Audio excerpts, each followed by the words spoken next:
third largest economy. And at the same time, there are predictions by Ernst & Young. By 2038, we will become second largest economy in the world. I don't have any doubt about it. And also 2047, India will be number one economy globally. It is going to happen because of our inherent strengths. If you see here some of the reforms, I have seen tax reforms, CST, VAT, GST, improved version of GST now, another reform. With all tax reforms, we are growing 6-7% now. There is a potential of growing 10% in the near future. If all these things will happen, then nobody can stop India moving forward. This is the situation we are all here now. At the same time, ADR and India's mediation culture. Just now, Vice Chancellor rightly mentioned, if you remember mythology, Krishna was the best mediator. But of course, mediation has failed. Ultimately, what happened? Happened. That is how things are happening. And also, I have seen in my own experience, in villages, there are some respected elders to mediate so many disputes. I am personally witnessed. My father, he was not educated, but abundant common sense. More than 10 villages, they used to call him, they used to discuss, they used to address their problems. That is how mediation has helped in India. After that, we are all talking panchayats, how they have solved all problems. Today, we are having more courts, according to me. But earlier, to go to court, people used to feel shy. Litigation is the last resort. That is how they have to work in the direction. Today, technology has become a very big handy. Even virtual hearings are happening, e-filing, mobile case updates, multilingual tools. All these things are making more accessible and also transparent. Online dispute resolution platforms enable parties to resolve conflicts from anywhere in the world seamlessly. Artificial intelligence has come. We have to use it discreetly, otherwise we will have a problem. And also blockchain has come. Even in blockchain, transparent proof and also enforcement can be done globally. These are all various things are happening. So I am very happy today we are all here. What we are doing, how to take forward with innovative ways. As Vice Chancellor rightly mentioned, I am very happy if we can make Visakhapatnam one of the biggest center better than Singapore, ADR center. Government of Andhra Pradesh is willing to contribute that ecosystem. I will be very happy for that. Friends, and also Honorable Supreme Court judges and High Court judges, you are all watching. India is moving new technologies, high-tech. Now we are taking advantage of it. For the last 1 year, we are able to mobilize $100 billion investment to Andhra Pradesh. Now, next month, Google is going to come here, and also TCS is already here, and also Cognizant is coming. With all these things, what today India is having, data centers, Visakhapatnam is going to have more than what India is having total data centers capacity. That is going to happen within 1 or 2 years' time. And also, We are going now Quantum Valley. America is having Silicon Valley. They are proud of it. India, we started recently Quantum Valley. First quantum computer is going to operate from Amaravati by January 1st. It is going to happen. We will be the sixth country in using quantum valley, quantum computing, and also having quantum computer. Even space technology, you are all aware. Earlier, by seeing TV, we used to enjoy and also inspire. Now we are starting Space City. America is having SpaceX. We are having Space City now. We are going to launch very soon private satellites from Space City. It is near Tirupati. Now, wars we are doing. Earlier, we need more manpower. Now, drones are enough. All technologies are going to happen. We are starting Drone City in Kurnool now for civilian applications and also defense applications. Electronic city, aerospace, these are all some of the areas we are going. Now, what I wanted to emphasize here, we have to think alternative mechanisms also. Even in this, what I am requesting these organizers and also under the guidance of Supreme Court and also Honorable Justice, our Surikant Garu, they have to, and also our Narasimhan Garu, you have to guide alternative methods. Even to establish courts, that is one way, but how to create a mechanism with alternative disputes redressal mechanism. Even technology, how to use it, how to go about innovative way, all these things, I am confident they will work it out. Ultimately, this is the time, I can say we are all very inspiring time we are living. One example I will tell you, in my government, no citizen can come to office. Around 700 services we are delivering through WhatsApp governance from his home. All data, historical data is available. We are capturing all the data with Government of India, Government of Andhra Pradesh, and also AI tools are available. Quantum computing is available. Real-time data we can collect through satellite, drone, CCTV camera, IoT, wearables, all these things if you can collect, even through artificial intelligence, if you can apply, we can guide them real time. If with all these things are, that is where I am saying now, earlier we used to work very hard, future is only how to work smart. I am very happy. Indians are going to service the global community. As of now, people are going there. In future, from anywhere in India, they are going to deliver services. If necessary, they can go and work physically. That is going to happen. In this regard, how to reduce disputes, how to make more support for economic growth. That is where we are going to see. One thing I want to make it very clear here. India is going to become globally number one country. Indians are going to become number one globally. We have to plan now 145 crore population. With this population, what type of society we need?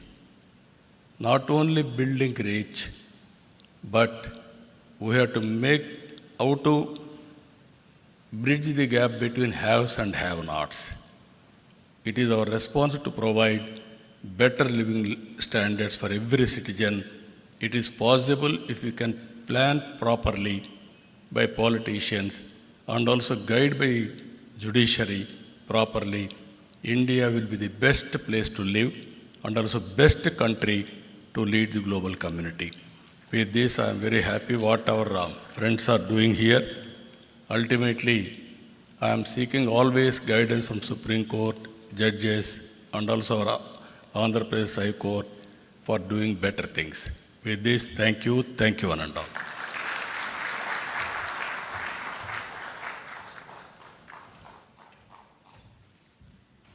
Thank you, Honorable Chief Minister.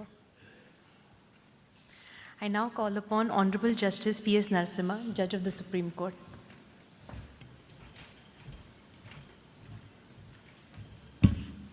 Very good morning to all of you.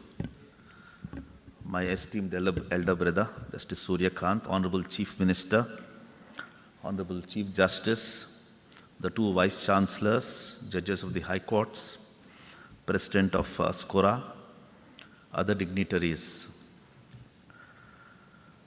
Because of the time constraint, what I will do is, I will take a passover. I'll promise to come back, but if I don't, I will leave you with just 3 points. 70 years after the independence, more than 70 years, we have pursued a resolution of disputes through adversarial litigation, which required finding of a fact. I think there's no doubt in our minds that this system didn't really work very well. The stakeholders were lawyers. So if we move to the system of mediation, the persons who will be doing the mediation substantially are also lawyers. So what position will you take as lawyers, having moved from adversarial litigation to that of a mediator? From logic, you will shift to trust. It is trust and trust alone which will help resolve disputes through the process of mediation. So you must learn that technique. It's a facet of the heart, how you win the heart and enable the persons involved in a dispute to trust in you. That's a process, reflect on that. The second point I would want to make is mediation must be closer to people,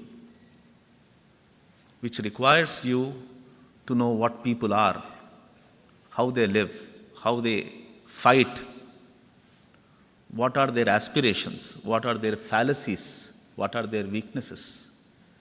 To understand, the most important element is language. So you must be closer to people, closer to their language, closer to their culture. The third point, which I will leave you with this, we experimented with one alternative dispute resolution, that is arbitration. Arbitration was hijacked by the elite. Elite in the sense of, not pejoratively, for commercial purposes. It was intended to be a very simple process where an arbitrator will come and resolve the disputes. Instead, it has been a technique for commercial transactions, and so far as small issues like a fight between two neighbors about a wall in a village, two brothers fighting for partition, they have to suffer civil court litigation, and arbitration is not available. My fear is that same thing might happen even to mediations. Mediation must be kept simple. As easily as possible, the disputes should be resolved. And what are the methods by which these three things that I have indicated can be achieved? I will discuss with you. Mediation is very close to my heart.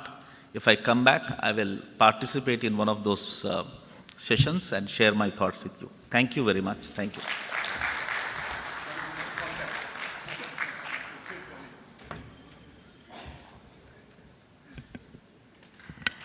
Thank you, Honorable Justice Narasimha.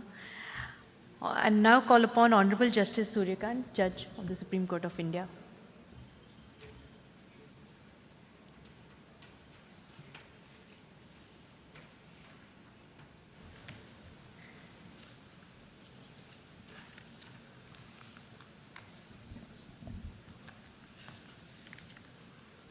Shri Chandrababu Naidu, Honorable Chief Minister of Andhra Pradesh, my brother and esteemed colleague, Honorable Mr. Justice P.S. Narasimha, Judge Supreme Court of India, Justice D.S. Thakur, Honorable the Chief Justice Andhra Pradesh High Court, Honorable Judges of various High Courts who are present here. We have among us Justice Nawaz from the Supreme Court of Sri Lanka. He is welcome here in this conference. Professor Dr. S. Surya Prakash, Vice Chancellor, NLIU Bhopal. Mr. Santan Krishnan, Life President of the Commonwealth Lawyers Association, and other office bearers of the CLA. Professor Surya Raju, Secretary General, ACIAM, Madam Chitra from the Trilegal, senior advocates from the Supreme Court, other members of the Supreme Court Bar and the Bar Association of Visakhapatnam and different parts of Andhra Pradesh, who are also graciously present here. Mr. Nayyar, Mr. Jain, and other office bearers of the SCORA, members of the mediator community, and some of the very eminent mediators are present here. I know most of them by name, but because of the time constraint, I am not addressing them by name. We have among us Mr. Bharat, the local member of parliament. Other distinguished guests, we have Dr. Renu Raj from the United Kingdom. She is also with us. Distinguished guests, participants, and my dear friends from media. Stepping into this auditorium, one can sense the collective ambition, a gathering fueled not merely by words, but by a genuine resolve to reimagine the landscape of dispute resolution. Coming together, ACIAM, Trilegal and NLU Bhopal marks not a simple an event, but a potential turning point where justice is no longer perceived as remote or intimidating, but as an accessible reality shaped by our own shared commitment. Justice in 21st century, let's commit ourselves, is not an aspiration, it is our responsibility. With this in mind, the theme of our conference resonates with great urgency and relevance.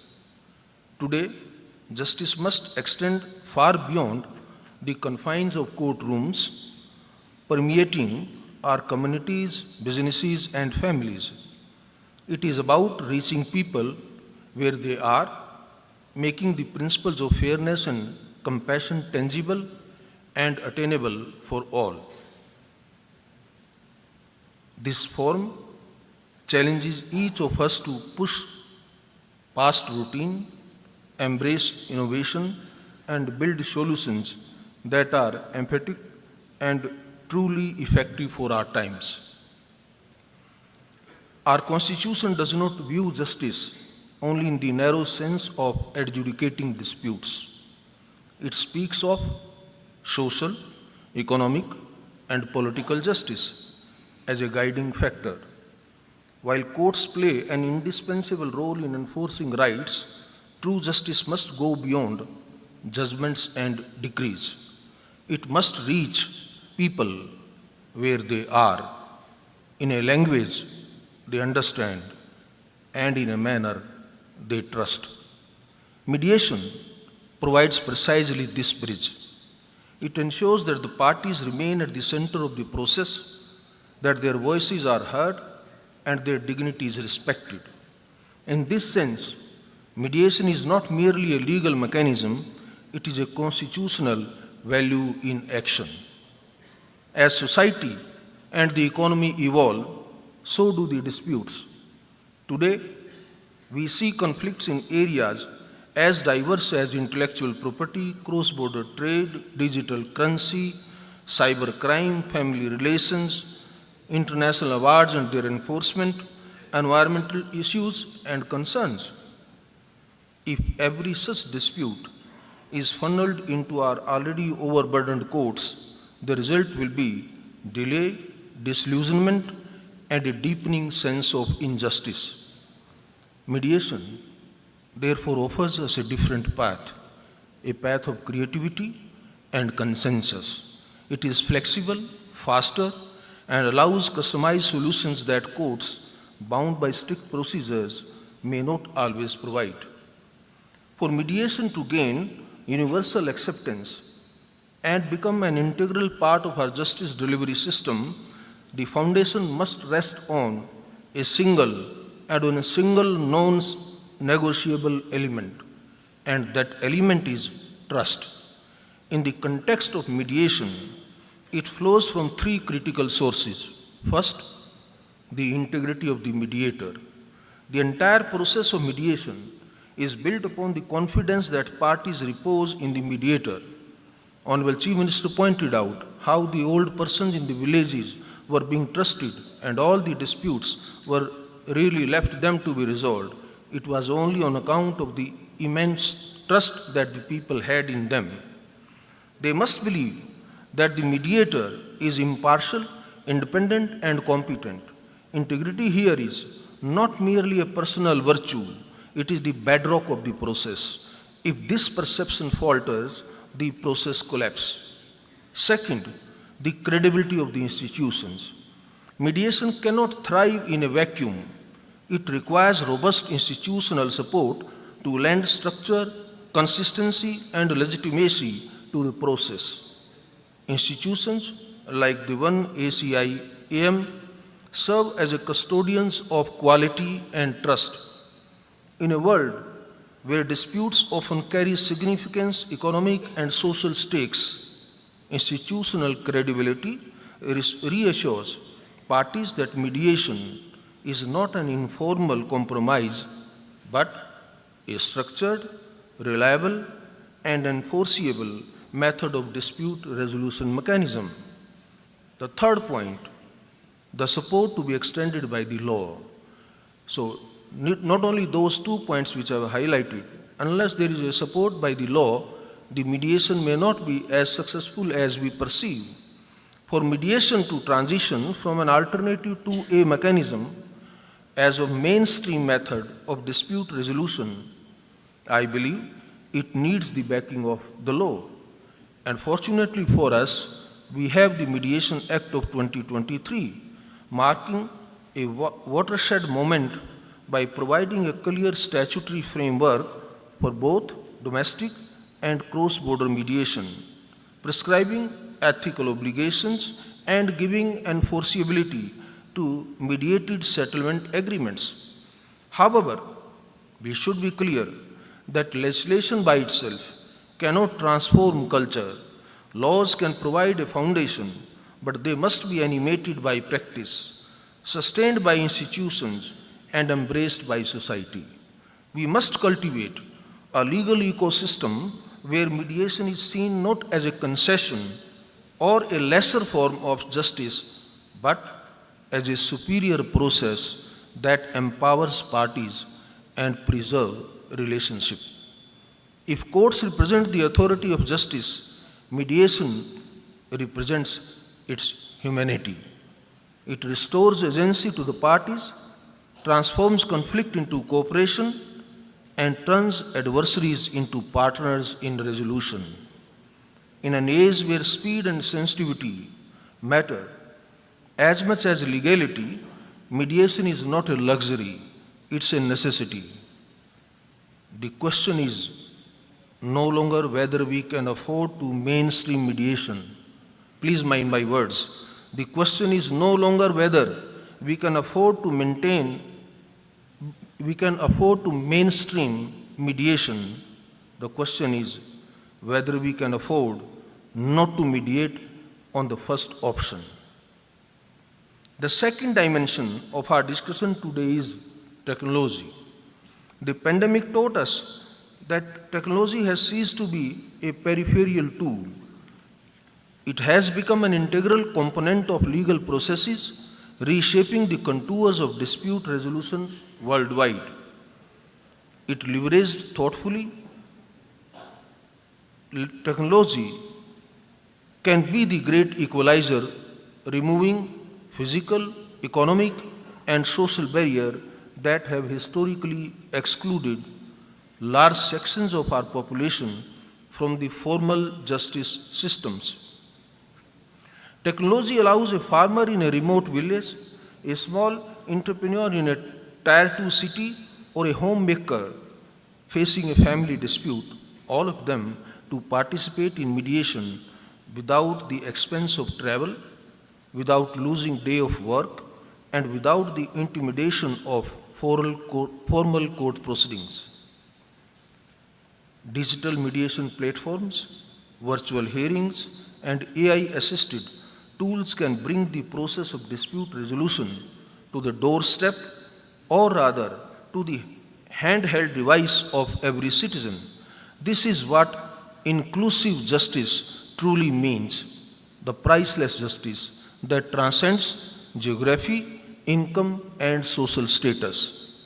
Not only domestically, but also in our increasingly interconnected world, where cross-border disputes are becoming more frequent, mediation emerges as a powerful tool for resolving conflicts quickly and collaboratively while preserving vital relationships across jurisdictions. The role of technology through online dispute resolution platforms, video conferencing, and digital document management enables the parties, separated by geography and legal systems, to engage meaningfully in mediation, overcoming traditional barriers of distance, cost, and time. By embracing technological innovation and strengthening institutional capacity, we can make dispute resolution more efficient, flexible, and just for the modern era. Yet, while we welcome these advances, we must also acknowledge the risk. Technology must be a bridge, not a barrier. If our systems are too complex or they are connectivity dependent, we may end up excluding those who need access the most. Digital literacy and infrastructure gaps remain significant challenges, and every technological innovation must therefore accompanied by capacity building initiatives such as simple, user-friendly platforms, multilingual interfaces, and community support systems. Another aspect that deserves attention is data security and confidentiality. It cannot be emphasized enough that mediation thrives on candor and trust. Parties disclose sensitive information with the assurance that it will not be misused. When these processes move online, the duty to protect their confidentiality becomes even more critical. Institutions and service providers must invest in robust cybersecurity frameworks, encryption protocols, and ethical guidelines to ensure that trust is never compromised in the digital space. Further, technology is not merely about digitizing the existing processes. It opens the door to new possibilities. AI-driven tools can assist mediators by generating objective summaries, analyzing patterns in disputes, or even suggesting possible settlement ranges based on prior data. And all this thing, all without replacing the human element of empathy and discretion that lies at the heart of mediation. Similarly, online dispute resolution platforms can integrate language translation, voice to text features, and real time documentation, making the process seamless and inclusive for parties across linguistic and cultural divides. Finally, let us remember that the ultimate object of technology in justice delivery is not efficiency alone, it is empowerment. It is to ensure that no person, regardless of where they live or what resources they possess, feels alienated from the promise of justice. Technology, if used ethically and inclusively, can transform this aspiration into a lived reality. Let us ensure that every innovation moves us closer to that vision where justice is neither delayed nor denied and never distant. To the lawyers and students present here, let me say that with this emphasis, embrace mediation not as a challenge to your profession, but as an expansion of it. The lawyer of tomorrow will not only be an advocate in court, but also a facilitator of dialogue, a builder of consensus, and a protector of relationships. Mediation is not about diminishing advocacy, it is about redefining it for a new era of problem solving. The young mediators who train today will shape the justice system of tomorrow. This is not merely an opportunity, it is a responsibility, and I firmly hope and believe of you will take up it with sincerity and passion. Institutions like ACIAM, in partnership with academic centers and other stakeholders, will play a defining role in this transformation. They are not just training mediators, they are shaping the very architecture of justice in the 21st century. As I conclude, let me leave you with this thought. And my thought is, justice is not a fortress to be defended, it is a bridge to be built. The foundation must be anchored in constitutional values, supported by laws and institutions, strengthened by technology, and sustained by trust. Mediation is one such bridge that connects the letter of the law with the spirit of justice.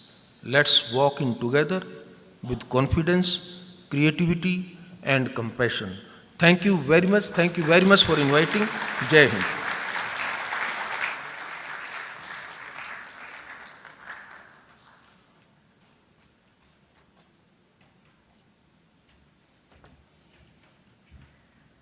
Thank you so much, honorable dignitaries.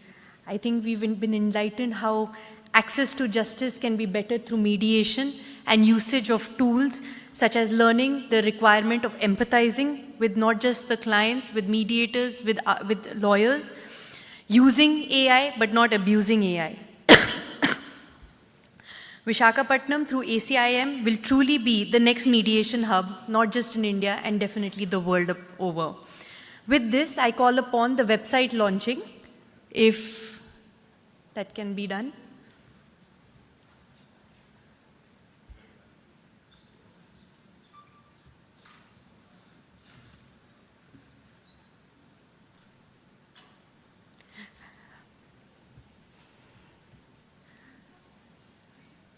We'll proceed with this felicitation for the ceremony. I would like to call upon Advocate Abha Sharma to facilitate Honorable Justice Suryakant.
We would now like to call upon the co-founder, ACIM, Mrs. Nikita Uppalapthi, to facilitate Honorable Justice P.S. Narasimha.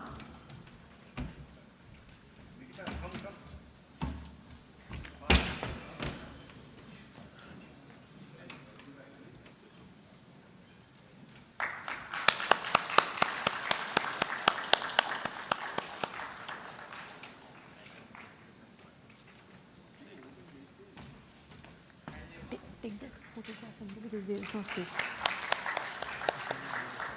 I would like to call upon Professor Dr. Surya Prakash to facilitate Honorable Shri Chandrababu Naidu.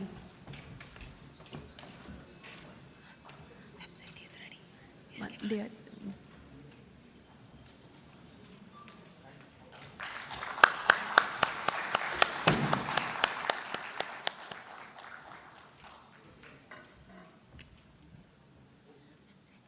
No, one second.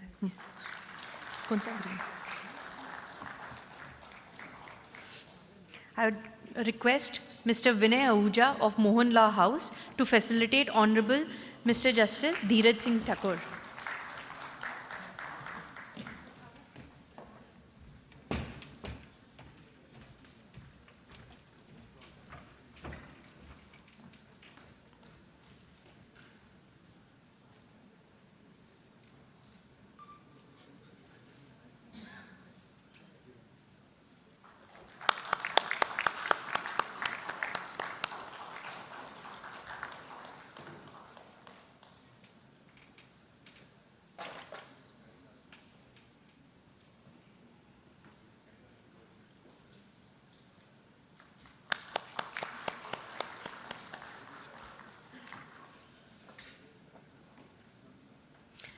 We'll now also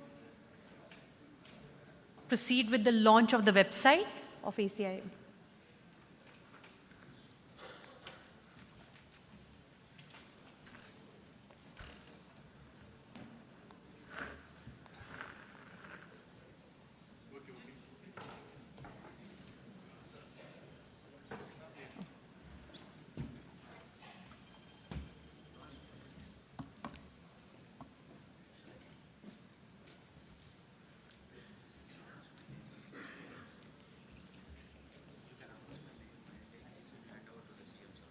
I call upon Vivek from ACIM to proceed with the launch of the website.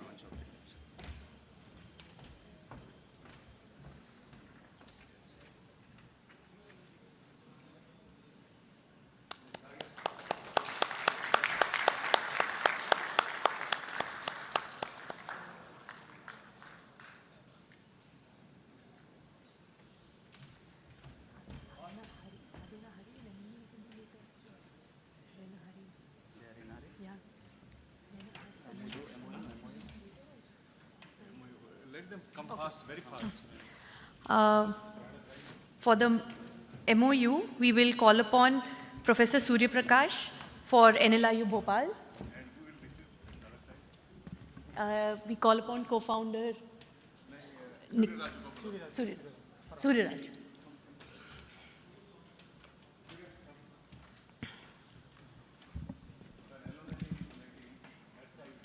In the meanwhile, can I call upon Nivaran, Ms. Nandini Gore?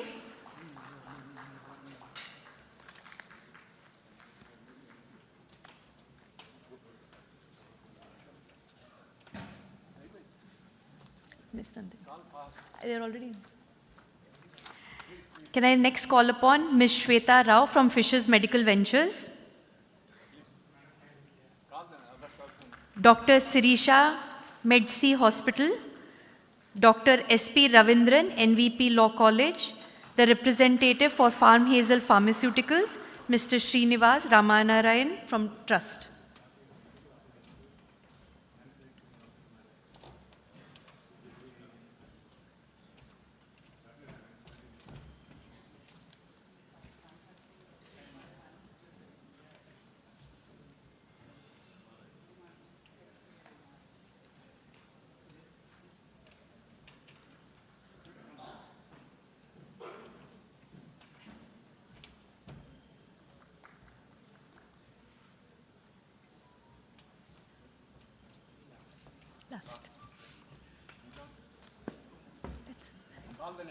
I've already called. They're not.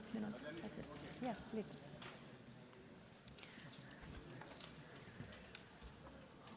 Honorable dignitaries.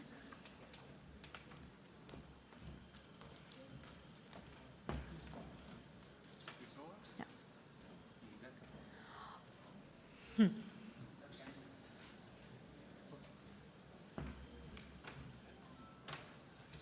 Ask all people I know. to raise from national and touch it. Honorable dignitaries, thank you for your time. We'll end with the national anthem.